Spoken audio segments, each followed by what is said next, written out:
টঙ্গীর ময়দানে সরাসরি নেতা বলেছেন মামুনুল হক সাহেব, হেফাজতের ইসলামের নেতা না কিসের নেতা, এরা নাকি ধর্মীয় নেতা, শাইখুল হাদিস, ইবনু শাইখুল হাদিস। কেমন এরা শাইখুল হাদিস, কেমনে হাদিস বুঝে আর আমি আল্লাহ ভালো জানে। তবে নিঃসন্দেহে আমি তাকে শ্রদ্ধা করি, সম্মান করি, দেখা হলে পারে বুকে জড়িয়ে ধরবে, এতে কোনো সন্দেহ নাই। কিন্তু তাদের ফতোয়া শুনে আমাকে আশ্চর্য লাগে। ফতোয়া দিয়েছে সাতপন্থীদের জায়গা নাই, টুঙ্গির ময়দান খালি করে দিলাম, লাগাও ডান্ডা ঠান্ডা করে দাও। আদেশ দাতা এরাই না? একজনের নাম ধরলাম, যারা যারা আদেশ করেছে সরকারকে বলবো সবটিকে আবার ভরের জেলে আবার ভালো করে সাইজ করেন। এদের মাথা এখনো ঠান্ডা হয়নি, এদের মাথা এখনো গরম হয়ে আছে। কি যে করলো হাসিনা এতদিন আল্লাহ জানে, এদের মাথায় ঠান্ডা হয়নি এখন। যা হোক, ইসলাম এটা সমর্থন করে না মুসলমানে মারামারি করে। আর স্টেজে আসার আগে এক ভাই বলল 150 জন মারা গেছে, বলেন নাউযুবিল্লাহ। একটা প্রাণী যদি চলে যায়, রাসূলুল্লাহ সাল্লাল্লাহু আলাইহি ওয়াসাল্লাম বলেছেন আল কাতিল ওয়াল মাকতুল ফিন্নার, যে হত্যা করেছে, যে হত্যা হয়েছে, দুইজনই জাহান্নামী। একজন মুসলমান আর একজন মুসলমানে মারামারি করে মারা গেলে দুইজনই জাহান্নামী। বলবেন যে মারা গেছে ওর কি দোষ?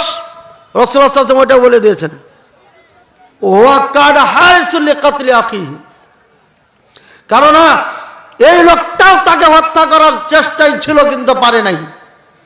দুইজনের ইচ্ছা ছিল আমি তাকে হত্যা করব, এই জন্য দুইজনই জাহান্নামী। হ্যাঁ, যদি সে হত্যা না করে, শুধু বাধা দেয়, এরপরে কেউ এসে মেরে ফেলেছে, এই ভাবে যদি হত্যা হয়ে যায়, তাহলে হয়তো আল্লাহ পাক রব্বুল আলামিন কিছুটা হলো ক্ষমা করবে। কিন্তু এখানে যুদ্ধের ময়দান কায়েম করে বলছে আমরা বদর জয় করে ফেলেছি।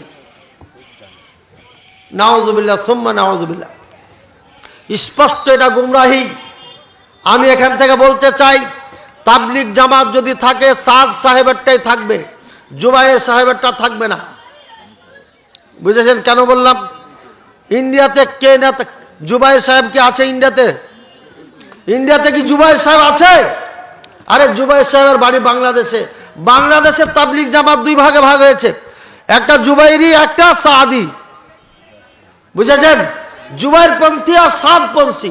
জুবাইর সাহেবের বাড়ি হচ্ছে বাংলাদেশ, ঢাকায়, এর একটা দল। আর সাদ সাহেবের ইন্ডিয়ার মানুষ, ওর একটা দল হয়েছে। তো ইন্ডিয়াতে যে তাবলিগ জামাত আছে, ওদের নেতা কেটা? সাদ সাহেব না?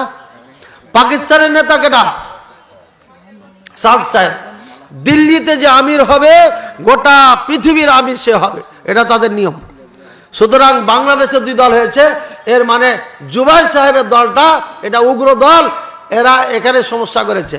হ্যাঁ, সাদ সাহেবের ভুল আছে, হাদিসের অপব্যাখ্যা করেছে, কথার কথা শুনলাম, ধরে বললাম, আমাদের অনেক বক্তারে বলছে সাদ সাহেবের এই ভুল ওই ভুল। আরে তোরও তো ভুল আছে, তোর গোটা গোষ্ঠীরও তো ভুল আছে, ভুলের ঊর্ধ্বে কেটা আছে, সমাধান করো। আলেম ওলামা বসে সাদ সাহেব আপনি এই ফতোয়া দিয়েছেন, এটা কোরআন সুন্নাহ পরিপন্থী, সমাধান করে যদি না পারো তাহলে তোমরা তখন সতর্ক করো।